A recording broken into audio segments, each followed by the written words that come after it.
Hello and a big welcome to our webinar today. A bit of a different webinar for those of you that are familiar and have been attending our open day sessions. We've got a critical thinking, a bit of an info session slash masterclass for you guys tonight. We're going to talk leadership styles, and these leadership styles are typical to the styles you'll encounter when you're taught theory on a business course or an MBA or a leadership course. And we've got a fantastic guest today, the director of our postgraduate programs at our business school, Dr. Matt Cooper. How are you, Matt? Very well, thank you. Cheers, Joseph. How are you keeping? I'm doing very well myself. Now, I've done an MBA online, and you've taught an online MBA amongst other things. So this is a kind of a student-teacher discussion that we're going to have. Hopefully, it gives people a good idea of the kind of vigorous debate and conversation we have in class, whether that's online or on campus. It's the same learning outcomes for all of our programs.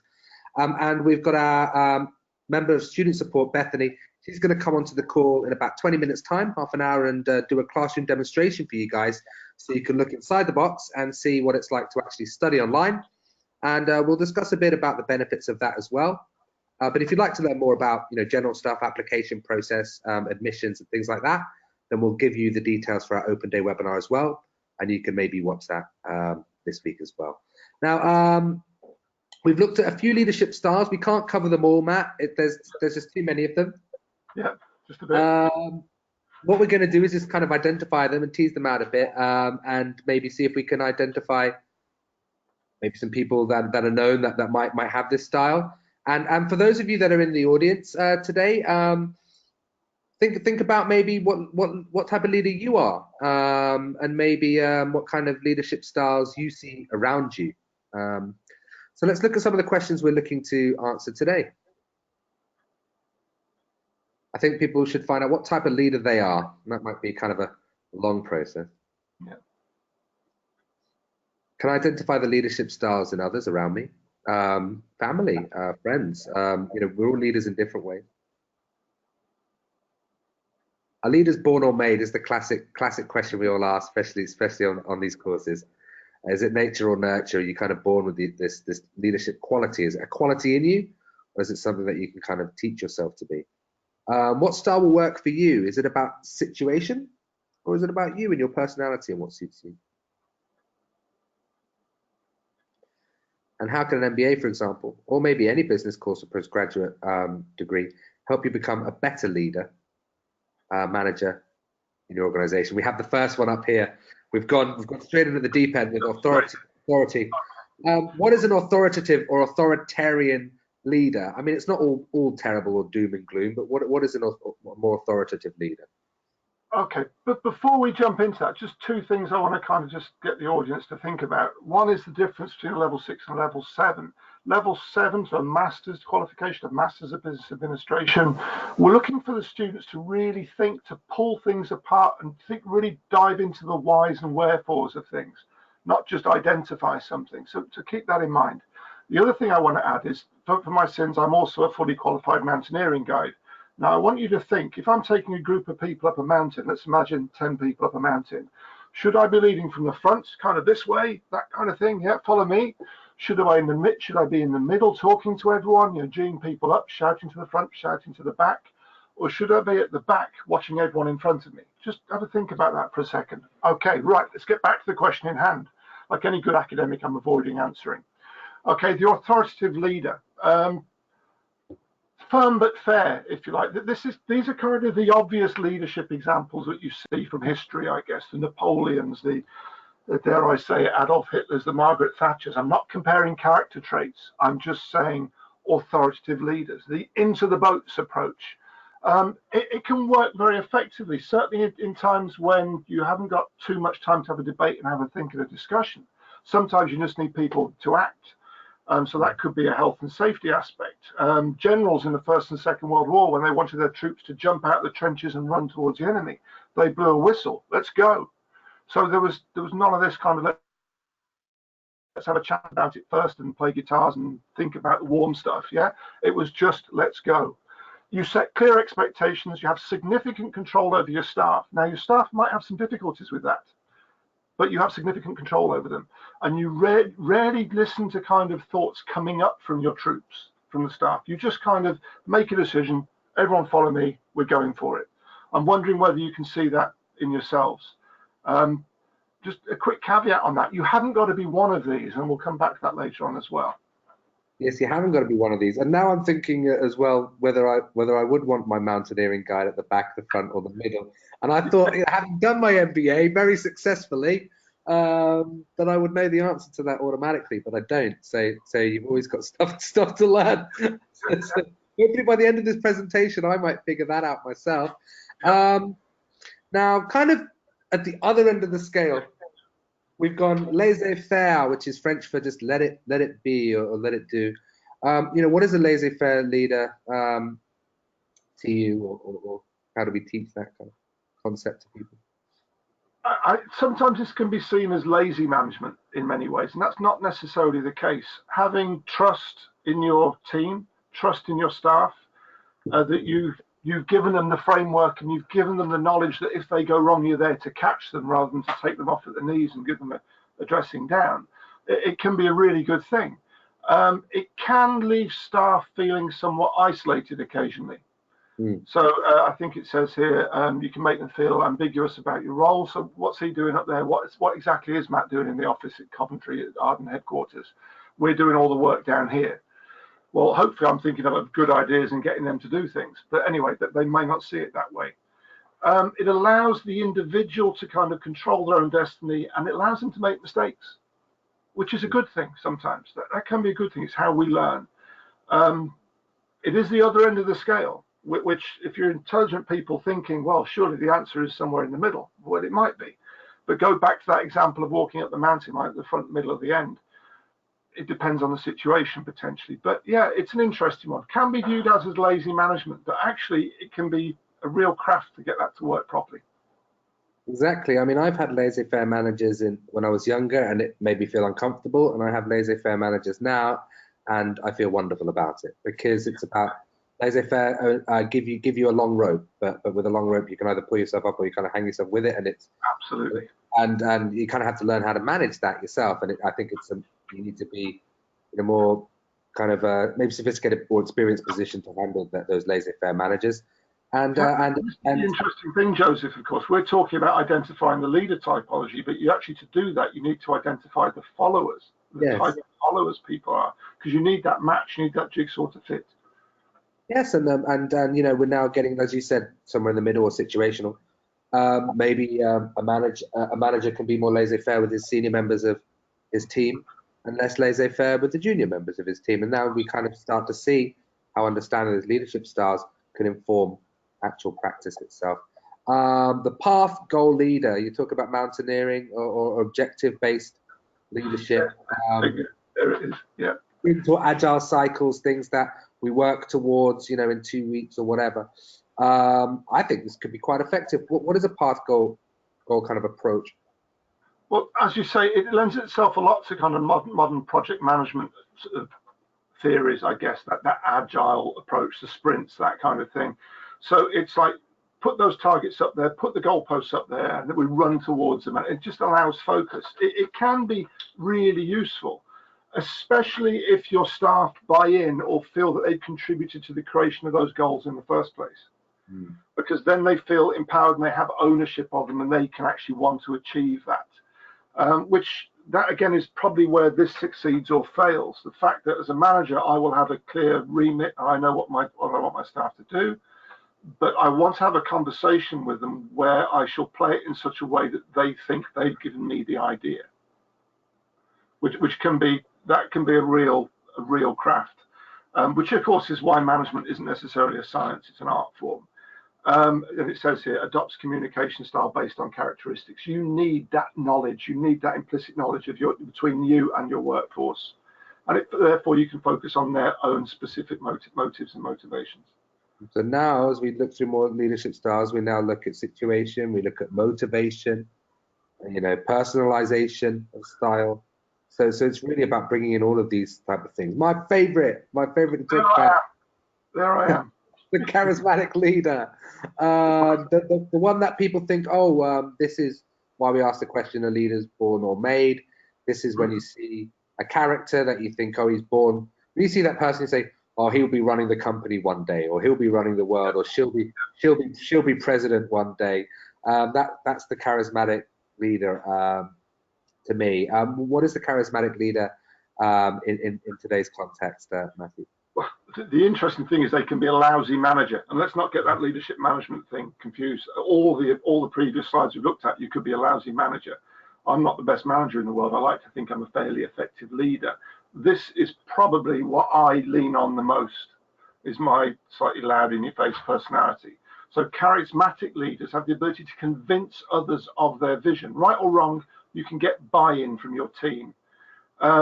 You have people that are inspired by you. Okay, you may well have people that inspire you as well, but people will see you as someone that they want to follow, which is great. And it's really about conviction in that instance. It's thinking fast and thinking with fortitude and thinking, right, this is what we want to do. Come on, guys, get in with me. It overlaps on some of the others as well.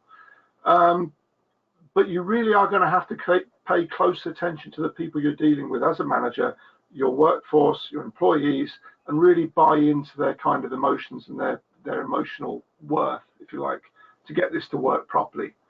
It requires someone that has excellent communication skills, and that's not all vocal, of course. It can be semiotic, body language, that kind of thing. But excellent communication skills. I'm just waving at my wife as she comes home. There you go.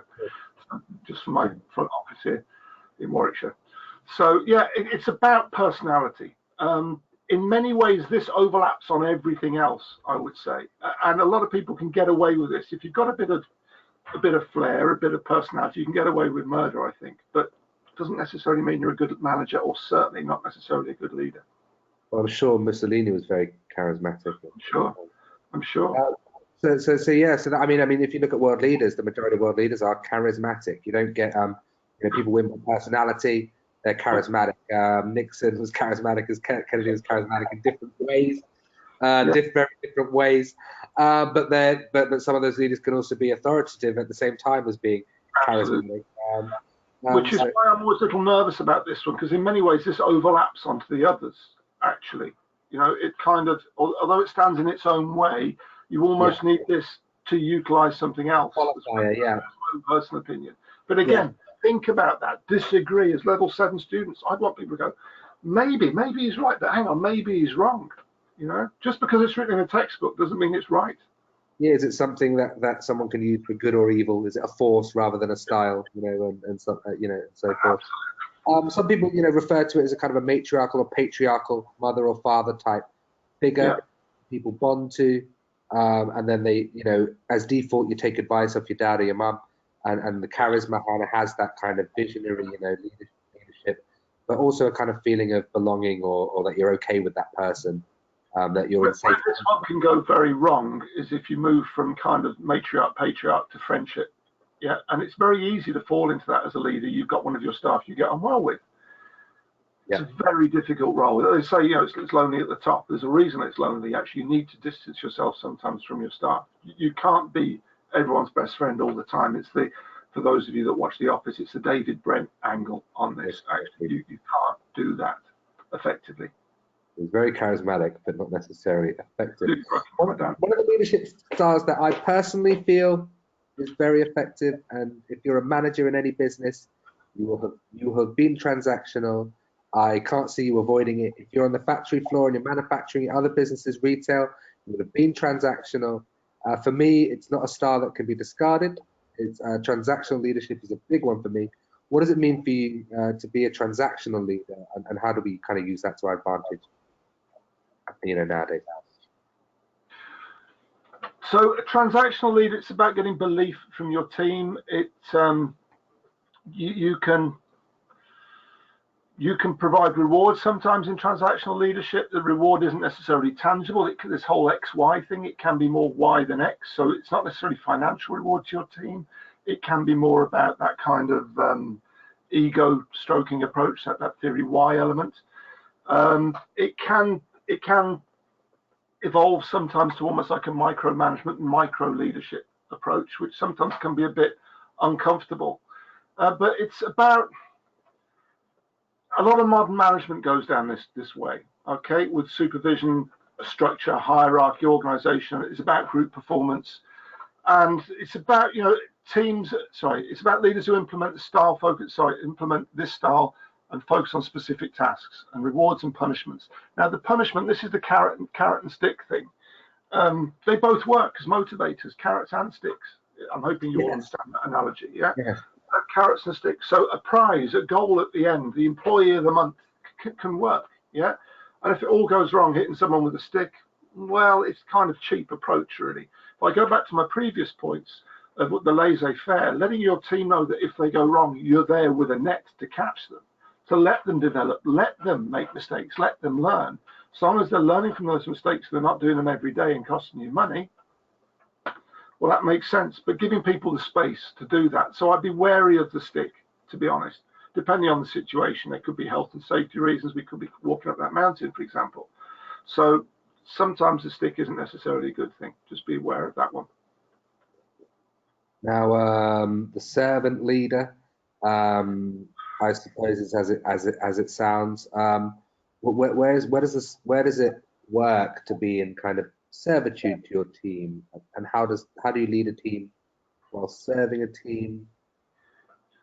I've seen this personally in the hospitality sector, where, if I give you an example, on Christmas Day, the general manager of the hotel I was working at, his job that day was to shake hands with everyone, wear his top hat and tails, and say Happy Christmas to everyone. The dishwasher broke, so he rolled his sleeves up and he got on with it. Now, I tell you what, the whole team were impressed, and that probably saved him giving everyone a pay rise that year, because everyone was like, wow, this guy, and I'll tell you now, it was 25 years ago, and his name was Mr. Voss, was a fantastic guy. He got a lot of worth out of that 10-minute, he made the dish mountain reduce, and then he passed it on to someone else, the kitchen porter, to continue doing the washing up. But the whole point was that there wasn't a job beneath him in that particular hotel.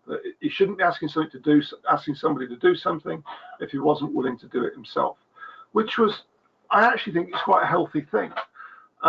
Leading by example is good, but you can't be doing it all the time. If you're doing it all the time, that's not leading. That's just doing the job. That's actually an issue.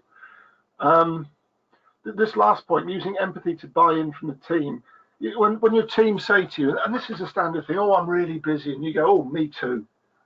That's not good. We're all really busy. There are no free rides anymore in industry and business, just to warn you, or before you join the real world, or for those of you who are in the real world, you're all nodding at this particular moment. There are no free rides. When your team say to you, oh, we're really busy, we're really struggling, listen, don't speak. Okay, listen to that. Don't go around saying, oh, yeah, me too. Now, we all do it. We all do it. That's not empathizing. That's just telling them you're in pain. That's a cheap shot again. Competition. It's the servant leader is okay in itself. It's not really leadership, in my opinion, actually, as it stands by itself. But again, that's just my thoughts. What do I know? The sharing leader. Nice to see that little Chinese cat waving at me. That's great. I'll do anything to get this cat into every presentation that I do now. Yeah, the sharing leader. Works as a collaborative team on decisions with their team. Okay, distributes tasks and strategy and ownership through the team members. This is great. This works well. If I can get to this point every day, then it's been a good day. Okay, it's about delegating. It's about spreading the pain around, making sure it's about workload management. Actually, which is a real. You can't just give out the work and then step away from it and think it'll happen by itself. You need to be constantly monitoring, making sure you're managing that workload. Just because someone says, yes, give me more, don't just keep giving them work, because there'll be a point where they're having time off sick with stress. You need to be on that kind of case all the time. So it's shifting the perspective from viewing leadership as a single person activity to a collective approach. So everyone's got buy-in. There's an element there, and we go back to the previous points, and this is where you can't look at these as separate buckets. Where you might have a target, where it's a mutually agreed target, a direction, a goal, a vision, and then it gives everyone something to work for. And it really helps when you're kind of trying to get that buy-in. You want belief from your team. I think this is quite a suitable one for, I suppose, the armed services. People in the armed forces and armed services, if a man goes down, the next person has to step up and be a leader. And so the men and women of the armed services are taught to share leadership and step up. And they're, I've had seminars with the with a chap who was a management consultant for the US Navy on leadership, and that was the kind of ethos there, because you're only as strong as your weakest link, as the old adage goes. But in conflict, that's more important than ever. So it's an army of leaders, he says. That's what they're training everyone to be a leader. It's also about, like, as a manager, as a leader, if I get hit by a bus tomorrow, who's going to step in? And, the business has to go on. None of us are indispensable. As my father used to say, we're all just thumbs in buckets of water. You take the thumb out, the hole fills up quite quickly. You need your troops to be able to kind of stand around you and fill that gap and share the pain. It does work in the armed services in some instances. In other instances, you want people to jump out the door of a perfectly good aeroplane that's not in flames. Yeah, then why would anyone do that? That's ridiculous. Well, you do it because someone's screaming in your face and blowing a whistle in your ear. That's why you do it. You don't want to have this, let's have a talk about it. Come on, let's just do it. There's that kind of thing. But again, we're talking about the external environment, situation, that kind of thing. And we'll come back to those questions I asked at the start. Which is the correct one? Which is the right one? And we'll talk about my mountain example in a minute. The transformational leader. Yes, well, this is the, when, like, all psychology, if you study psychology, then you start thinking you have every psychological condition, and if you study medicine, then you think you have every illness, and if you study business, then you think everything leads towards being a transformational leader. Yeah, that's a trope, as like the charismatic leader. Barack Obama, yes, we can. Transformational leaders do exist, I suppose. What is a transformational leader? Okay, they're an agent of change, as it says here. They understand intrinsic motivation, so what makes their workforce tick, and they see change as a constant in the organization. I'm starting off with the punchlines here, and I'll base my conversation around it. Change, it never stops. We are, or you will be leaders, you will be managers. So I'm getting close to this now. I'm getting a bit impassioned, so it's starting to look like a start of a Star Wars film, sorry. But change happens every day, and we have to cope with that. Another word for coping is managing. Hey, look, managing, that's what we are. We're managers, yeah? This is the reality of life. You don't fix something, then step away from it and go for a walk and come back 6 months later. You have to be on this every half hour, every day. It's the nature of the way we work. It's the nature of the way business is these days. It focuses on initiating change. Now, overcoming inertia is probably the biggest issue with change management, okay? If you know your physics, objects like to keep going at the same speed in the same direction. They like doing that until another force acts on them, and then they move. That force acting on them is the difficult bit, getting people to go off, and that object won't want to move off the path it's going on. You have to keep putting more power on it until it clears off. If you're trying to push a rock off a hill, getting it moving in the first instance is a difficult bit. Once you've got it moving, or you're pushing a car, I'm sure a lot of you don't push rocks off hills, but if you're pushing a car, yeah, it's a hobby of sorts, I guess, but there you go. If you're pushing a car, once you've got it moving, yeah, then you're okay. You can kind of keep ticking over at 1 or 2 miles an hour. But getting it moving in the first instance can be really hard work. Transformational leaders are excellent at doing that, at transforming their teams, and at getting this movement from their teams. It's a wonderful thing. It's lovely when you see it happening. There are a lot of managers that think they're doing this, and all they're doing is generating resentment in their teams, actually. Well, I think if you look at someone like, the leader that's always talked about tropically is always Steve Jobs, isn't it? And I think, people say charismatic, whatever. I think more transformational is his type of leadership, really. He led to a technology change, the smartphone era, the iPhone, big, huge leaps in transformation technology. He actually did a funeral for the operating system at Apple. He actually did a funeral in front of his old company. He buried it, and that was a symbolic of ending the previous system that they used to work with. And we're ditching that, and we're going all in one direction, which all the developers were super scared about. We're changing everything. What are you doing? And he said, this is it. It's a funeral. We're saying goodbye to the old operating system. We're moving with OS X, which now is on version 10 now, and that's it. This is the kind of transformational leadership. This kind of super inspiring comes at a time of change, and we live in rapid technological advancement. So I suppose transformational leaders are the Bezoses, the Musks, the big kind of movers that we have. Yeah, Musk is for me is the one as well. I mean, I think that you pulled the word. I was struggling trying to find the word. It's been a long day. Inspiration is what we're talking about here, and not just blind inspiration, but real kind of, wow, I want to be this person when I grow up, kind of thing. Now we have a couple of left ones that are left now to discuss. Before we move on and kind of tie it back into how we kind of teach at Arden. The primal leader is, we're really kind of talking about another big theme that you're going to learn throughout any of these courses or management is emotional intelligence. Where does emotional intelligence and kind of primal leadership help managers? I think this is kind of a key area for managers for me.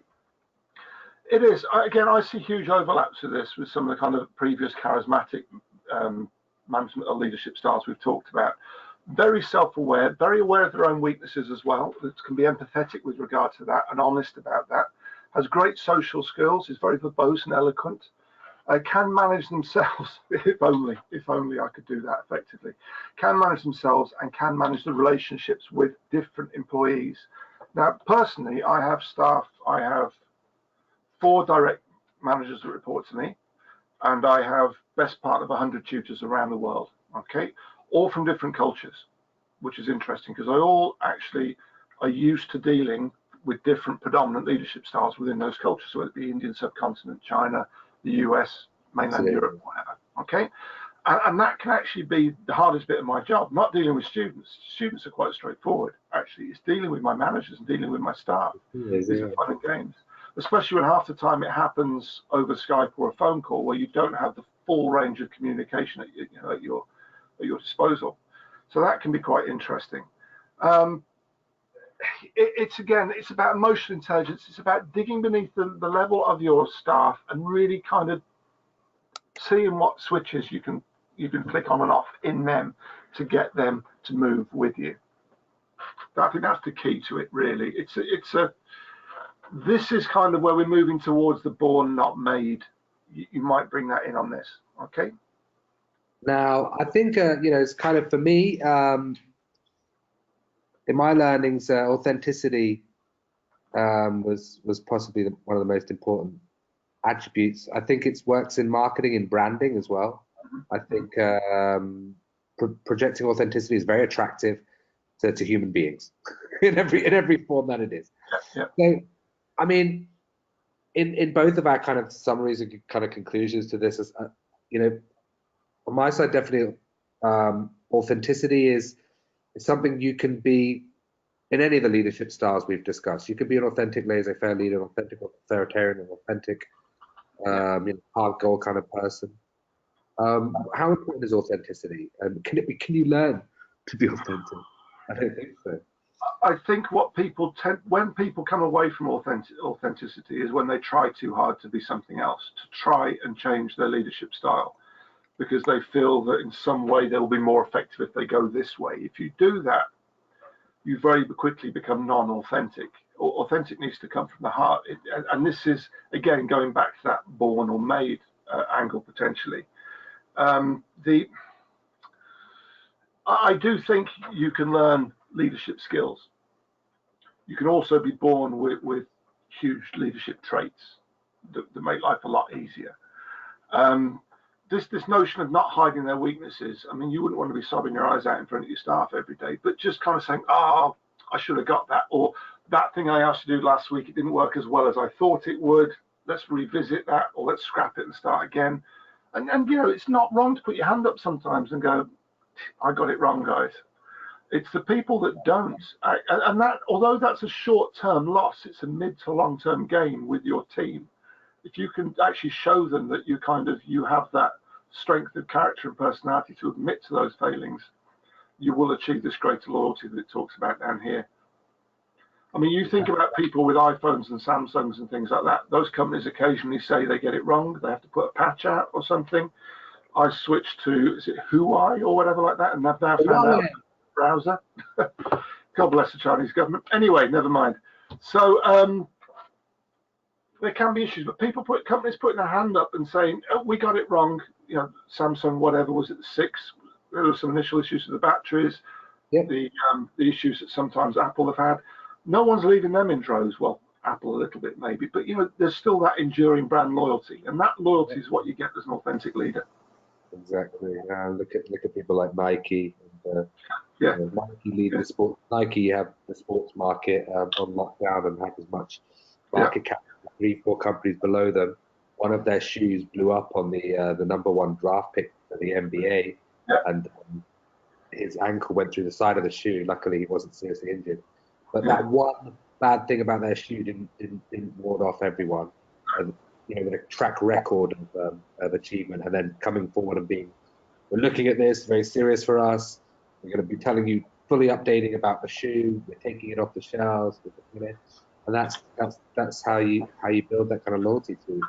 I think you can look at examples where it hasn't happened. The German car industry with their emissions figures, they put that out. That had quite an impact actually, where they tried to do that cover-up thing. Again, it's short-term win, mid and long-term loss. Now, reading homework. What homework are you going to give everyone, Matt? Okay, so there's some key words here. You'll see bureaucratic, participative. It's way too late in the day for that word. Candid, strategic, cross-cultural, and many more. These are all elements. You might want to also look at things like Hofstede, culture, and see how these words come in and their kind of relationship to management. The key to this is it's not a science. If it was a science, then one of these books behind me would be entitled How to Be a Good Leader, and I would have read it and read it and read it, and I would be a great leader. It's not that easy. Probably one of these books is called that, actually, but never mind. It's normally an airport book, isn't it? But I read there's more books on leadership than anything else in the academic pantheon of stuff. So if you want to find out about leadership, you don't have a shortage. That's why watching this presentation and focusing on something that you want to dig deeper in on. There's lots out there. My favorite thing that I was taught about was candid leadership, which I think can be very dangerous. Just say what's on your mind, what you want to do, and hopefully people will just be aligned with the type of person that you are. But I think that goes back to authenticity again. It can be a very dangerous approach. I get accused sometimes of being not particularly self-aware, maybe not thinking before I jump in with both feet. But actually, people know that I'm genuine and what I'm saying is from the heart and I mean it, kind of thing. So it can work. It can work against you a little bit as well. I just wonder, going back to that example of walking up and down the mountain, I just wonder if people have been having to think about whether it's the front, the middle, or the back. And I'll just give you an example. I used to lead from the back, actually, so I could see the group in front of me. I wasn't missing anyone. I was paying attention. I could see 10 people in front of me. When I was doing my qualifications, I was leading from the front, and I had a raincoat on in Wales, walking up a mountain, and I had a battery around a camera around my neck, hanging around my neck inside my raincoat, inside my jacket, and I had a compass around my neck on the outside of my rain jacket, and I was following what I thought was a bearing, and everyone was following me in thick fog right behind me.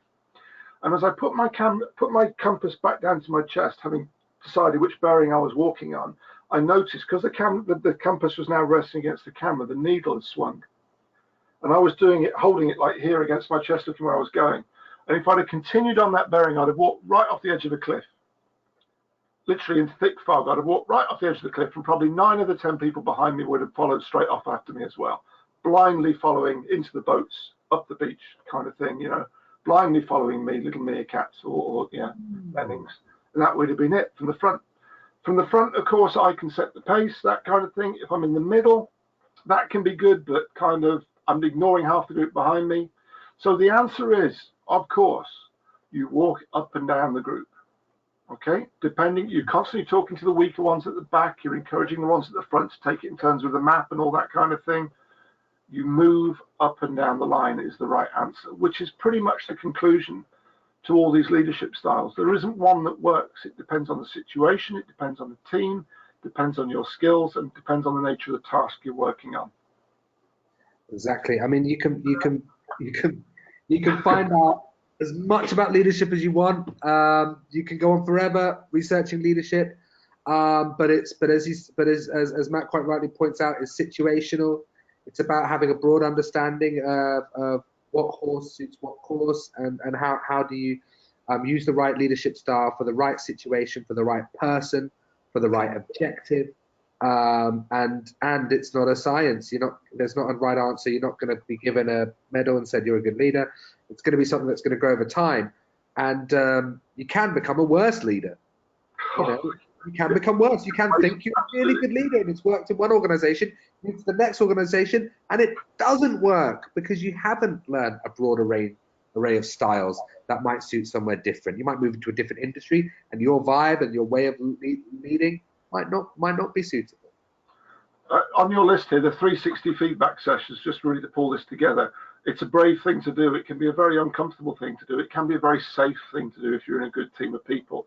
But getting other people's opinions of you can be a very worthwhile thing to do. And have a little look and have a little read up on that. That's a really good thing to do with your teams. But it needs to be managed and applied effectively. It can be a very dangerous thing as well. This is something we did. I worked for Booking.com as a credit control team leader. I was a manager there. And this is something we did as well. They were quite careful with it, but it was something to go into a room with all the other managers and feed in a room of 6 managers all about each other's management styles. It's quite something. As we close nearer to the end of our session, you know, we've got other webinars that are going to kind of talk more about the benefits of online learning and who the programs are designed for. But I just want you to touch on that quickly before we move and show people what an online classroom would look like for one of our courses. Arden, you know, considering what we've just spoken about, who are we designing mainly our postgraduate courses and for? Okay. Well, just to give you a kind of stat of the students on our programs, the average age is 35. That means there are plenty of people beneath and plenty of people above. I know my oldest MBA student is 76. Who's a lovely lady. Wow, 76. I did say, why are you doing an MBA? What's that about? And so what's either that or pottery classes? So I was like, oh, fine, good for you. Really? I believe it's about 92 and a bit % of our students are in full-time employment. And that's because the nature of our product allows you to study around the job and the life you already have. You probably have families, have commitments, have partners, relationships, that kind of thing. You probably are either in full-time work or have a lot of part-time work. You're busy. You're members of clubs, societies, do things. You don't have lots of free time. That's how this product works for you. You can fit it around things. Your classroom is anywhere you can get on one of those, or a tablet or a computer or a laptop. It's anywhere. You could be on the beach in the Far East. You could be in McDonald's in Hammersmith in London, and everywhere in between. And you can access your materials. That's what makes it right. Now, I'm just going to go and let's see if this works as I try to flip to my web browser. Let's see, that's my backdrop. Let's have a look. There we go. Out of GoToWebinar and into the Arden website. So what I like to show in these webinars is things just working in real time and us having a look at the web page and kind of browsing around, seeing what a prospective student would want to look at, for example. And these are our postgraduate courses on our distance learning page here. Now, you can do all of these courses fully online. If you want to go down here, it's very simple. I don't really have to do much explaining here. You have our distance learning box ticked here. If you're looking for something specific, maybe you're looking to do a specific data analytics course, or finance or marketing, for example, you can tick that, or you can just look at all the postgraduate courses that we have to offer here. For example, we're discussing the MBA. You highlighted that. You'd be looking at MBA courses, masters, top-up courses, etc., etc. If you wanted to look at the course, you go in there and it will give you the details that you need, just a high-level overview, satisfaction scores, the amount of credits it takes. Can you tell us a bit about the duration, Matt? Because I can see here, you know, you can take 1.5 to up to 5 years to do an MBA, for example. You know, that's also pretty flexible. How does that work? It is. I mean, you'll see places that say you can do an MBA in a year. I mean, theoretically, that's possible. I mean, that's when you're really entering the domain of not doing anything else in your life. So we've got to be a little bit more honest about this. I consider 1.5 years to be traveling effectively and at a decent, you know, clip, a fair speed, actually an efficient process. We are aware that people, you know, things happen in people's lives. It might be okay today, but something could happen tomorrow, or something really good could happen. We really like it when we get students that write to us and say, I need an extra 6 months on this because I've been promoted and I need to go and work in, you know, Dubai for 6 months or something like that.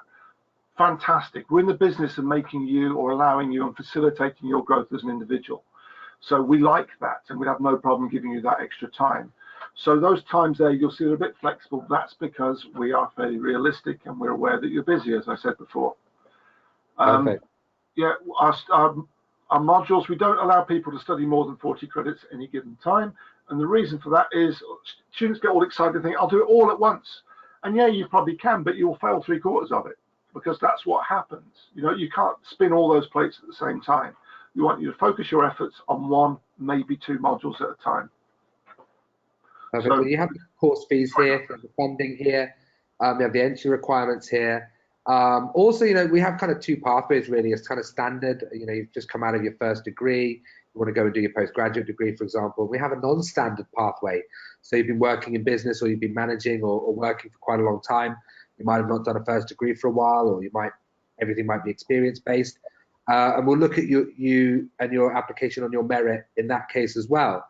So if you are interested in, you know, kind of advancing your career in management, or, you know, being a leader or moving on in terms of career advancement with a postgraduate degree, then do speak to our enrollment consultants. We have our members of our admissions and enrollment, and they're there to chat to you and talk about your individual circumstances, what your level of English is, if English isn't your first language, what your previous qualifications are, your work experience, etc. Kind of look at it almost like a job interview in a way, where you have to put together your motivation. Why do you want to do this program? Your work experience, what kind of experience have you got? Prepare for this program, and your education, what have you learned as well? Our course advisors will help you to finesse that application. To give you an example of non-standard, I can't give you the name of the club for obvious reasons, but there's a very major Premier London football club, Premiership London football club, that's just put their entire executive on this MBA. All 10 of them are on this MBA. Not one of them have got a master's. He's a good-looking fellow on that screen, isn't he? Very good. I'm going to hope it's Hotspurs. We'll have to discuss this after the call. So they put their entire exec committee, including the chair, on the MBA, because none of them have got MBAs, which blows me away. But they'd all got huge amounts of industry. Richard Branson's got, I'm sure, many honorary degrees, but never went and earned a degree. If he applied, trust me, we'd get him on somewhere. We'd find a space for him somewhere, I'm sure. Exactly. And yeah, exactly. If Alan Sugar wants an MBA, then we're going to let him in for his expertise. So, yeah, different people, different types of vibes. So that's our leadership styles kind of portion of our webinar today. We're going to conclude with Bethany from Student Support is going to give us a lovely little demonstration of the classroom, and then we're going to have a couple of questions before we wrap up, Matt. As you can see here, this is the application process. For those of you that have not applied already, it's a simple procedure. And I'll ask Bethany now to come onto camera. As we do everything in real time.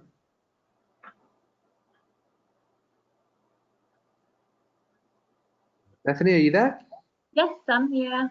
Perfect. And I'm going to give you the reins of the presentation, the screen. Okay, let me know. Perfect. Lovely.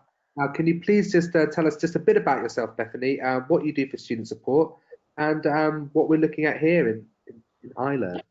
Absolutely. So my name's Beth, and I'm a member of the student support team for our online distance learners.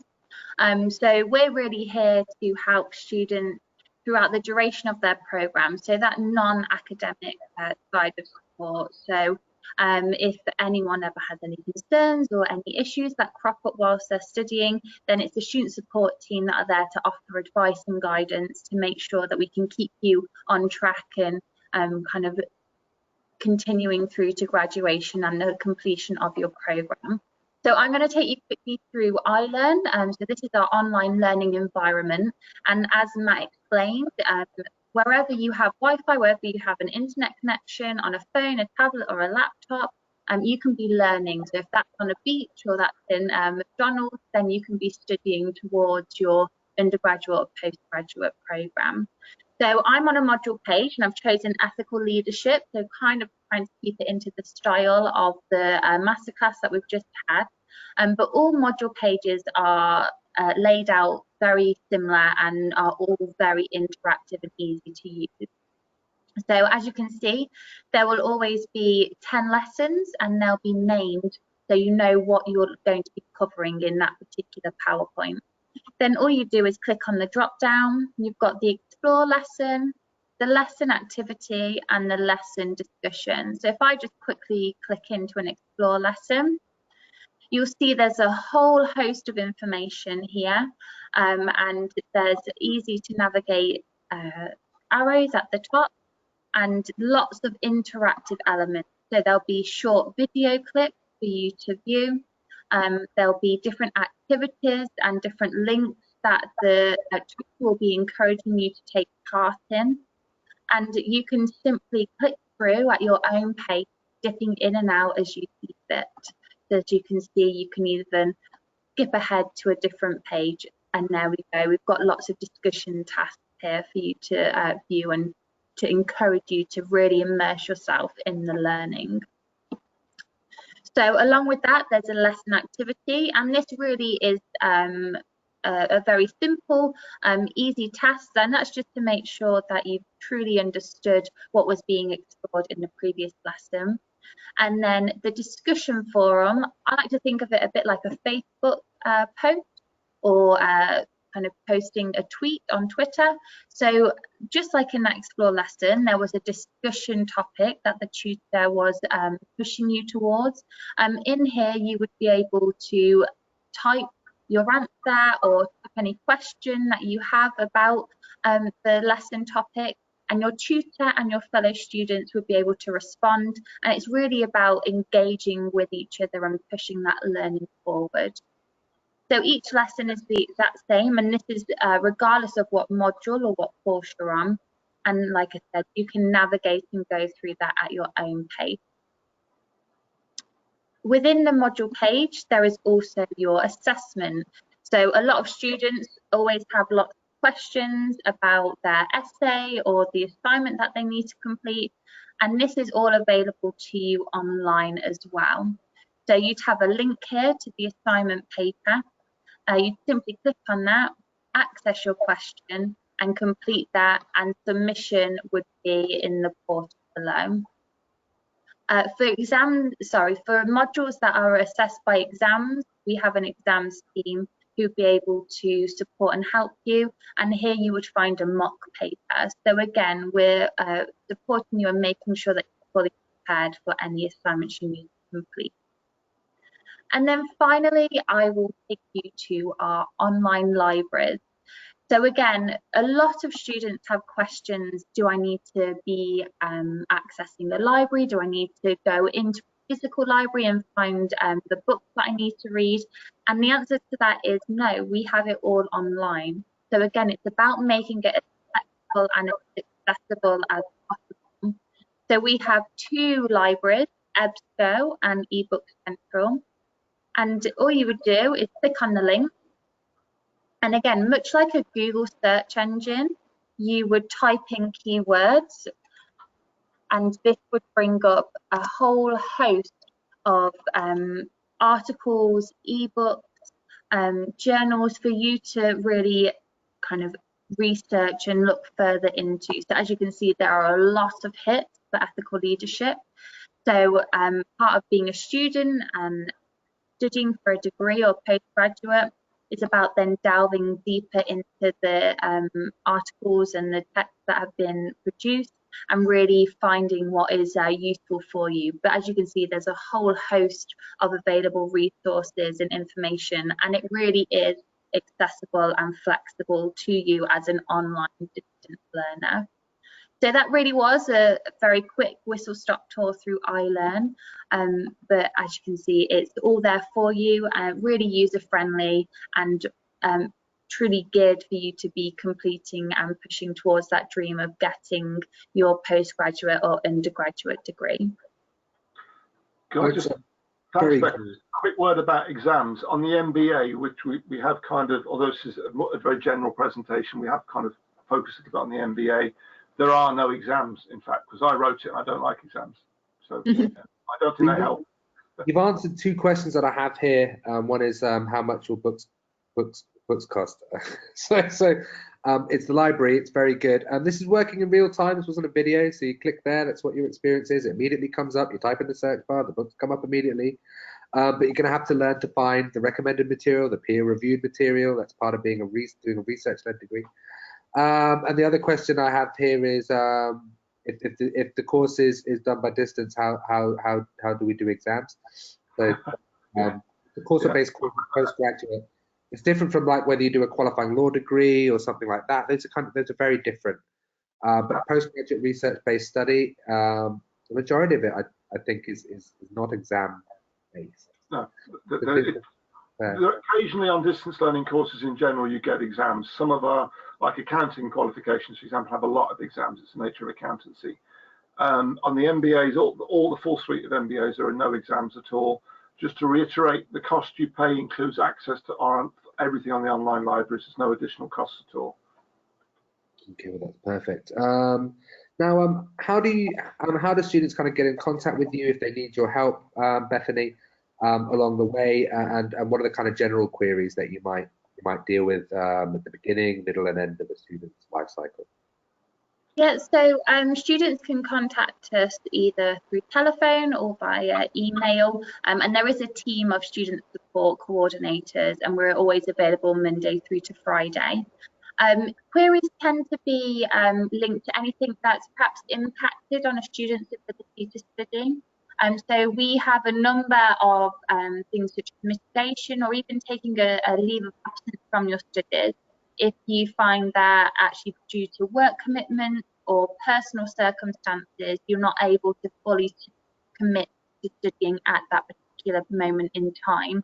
So student support are really there for that non-academic side of studying, but we work very closely with our module tutors. So if there's ever a point where we need to get in touch with them just to offer some further support, or a tutor's got a concern about a student who they've been in communication with, then the tutors and student support work very closely together with one another just to make sure that we're really giving that holistic support and making sure that our students are fully prepared and ready to see their course through to completion. And you'll be meeting some of those people at graduation this summer as well. So I look forward to seeing you there. And for you guys who are interested in the university, tune into the Facebook page and have a look at your emails for some communication about graduation. Because it's a good thing to start thinking about graduation before you start your course, because what are you doing the course for? What do you want to do with this qualification? And by listening to some of the stories that we're going to have from our graduates, they might inspire you to think about your pathway in relation to some of the journeys that our students have taken from across the world, and some of the things they've managed to achieve by distance. Quite amazing. And we have some leadership stuff here as well. So some good questions that came throughout the session. I think some of them we kind of answered, but it's good to reiterate on some of these questions. One question here from David. In terms of the leadership styles, should we strive to learn and use the different styles for different scenarios? Well, there's an easy answer to that. Yes. Yeah. That said, keeping it real, realizing who you are, identifying your own. So the Myers-Briggs tools, for example, will help you with that.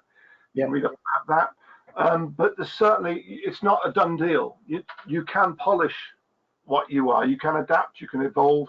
It's like any kind of culture that we have. You can evolve it. So absolutely, yes. Can I change my style of leadership? I think it's a similar question. Yes. I think yes. You're not set in a box, and I think that's one of the big messages from today. You aren't defined by any of these things, concepts that we've put there. Moreover than if you're happy, you're always a happy person. If you're sad, you're always a sad person. We all have different emotions, different ways of processing things, and we can lead in different ways as well. This came up as well just before we mentioned it. For question here, what's your take on using radical candor as a leadership style? We kind of heard about that. What was your take, Matt, on that? On being more candid? Can we be more candid, maybe? We can. Less radical candor. It depends who's in the room, doesn't it? You know, if I've got the new Pro Vice Chancellor in, or the new Vice Chancellor, and I don't know them, I don't know what I can get away with in terms of language, vocabulary, style. It's like anything in life, isn't it? You have to build that relationship, and as you build a relationship, you can increase candor, I think. Okay, we have some other questions quite specific. And one question here, you know, I intend to do a MSc in data analytics and finance. Can I get someone to break down the modules involved for me? We have just done an AI data in the future of work webinar with the head of the computing school, Dr. Ian Rice. Fantastic webinar that looks at that kind of stuff. So I will make sure that that we get your education consultant to give you a copy of that. And you can also download the brochure as well from the website. Go to the course, fill in your details, download the brochure, have a little look at those modules as well. How would leadership be covered in some of the other courses outside of the MBA, maybe, Matt? I mean, you've identified a couple of, I mean, leadership and management modules come into many programs. Healthcare, psychology, etc. They're all over the place. They're even on elements of graphic design and that kind of thing, and marketing and all that kind of stuff, HR.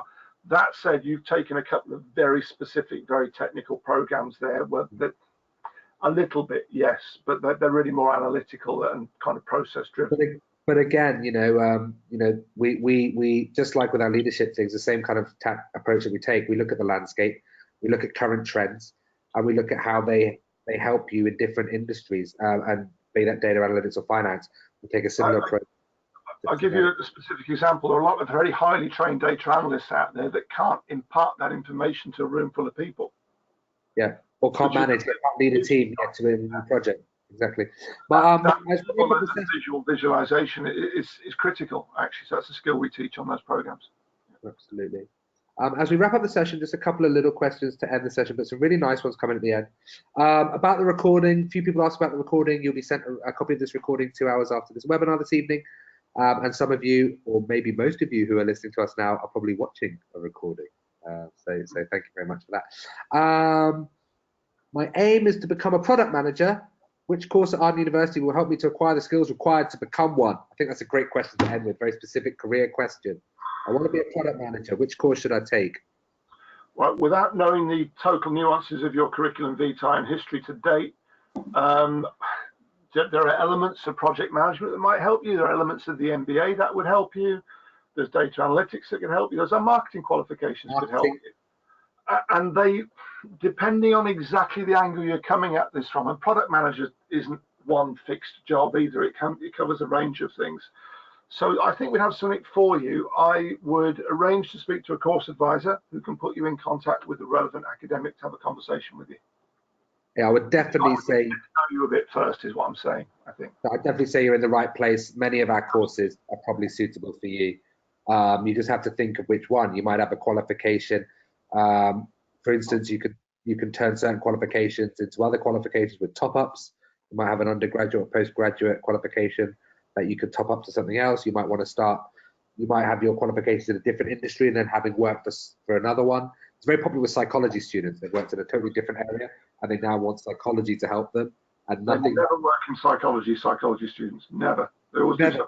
And our MSc conversion course in psychology is testament to that, our BPS accredited course. And if you're somehow managed your way into this webinar because you're looking to lead in the psychology field, please make sure you do watch that webinar with Dr. Matthew Hall. That's our session for today. It's been a lot. So thank you very much, Bethany. Thank you very much, Matt. A proper masterclass, a proper session. So if you want to kind of study at postgraduate research level, this is it. It's intense. There's a lot of stuff going on.